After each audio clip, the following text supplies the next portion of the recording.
የዳሌ መገጣጠሚያ ቅየራ ከተሰራልህ ወይም ከተሰራልሽ በኋላ መቼ መኪና መንዳት ይቻላል? ጤና ይስጥልኝ። ዶክተር ሰይድ እባላለሁ። የአጥንት ቀዶ ሕክምና ስፔሻሊስት፣ የመገጣጠሚያ ቅየራና የአርትሮስኮፒ ሕክምና ሰብ ስፔሻሊስት ሐኪም ነኝ። ብዙ ጊዜ የዳሌ መገጣጠሚያ ቅየራ የምንሰራላቸው ታካሚዎች ከሚጠይቁን ጥያቄዎች መካከል መቼ መኪና መንዳት መጀመር እችላለሁ የሚል ጥያቄ ይገኝበታል።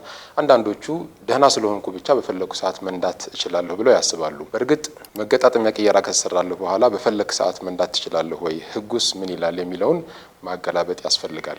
በጥቅሉ እንደ መገጣጠሚያ ቅየራ ስፔሻሊስት የምንመክረው የግራ መገጣጠሚያ ቅየራ የተሰራላቸው ታካሚዎች አውቶማቲክ መኪና የሚነዱ ከሆነ ቢያንስ ከ2 እስከ 4 ሳምንት አርፈው መኪና መንዳት መጀመር ይችላሉ ማለት ነው። ምክንያቱም የቀኝ እግራቸው ስለሆነ የሚጠቀመው። የቀኝ ዳሌ መገጣጠሚያ ቅየራ የተሰራላቸው ሰዎች ደግሞ በአማካይ ከ4 እስከ 6 ሳምንት ያህል ቆይተው መኪና መንዳት መጀመር ይችላሉ ማለት ነው።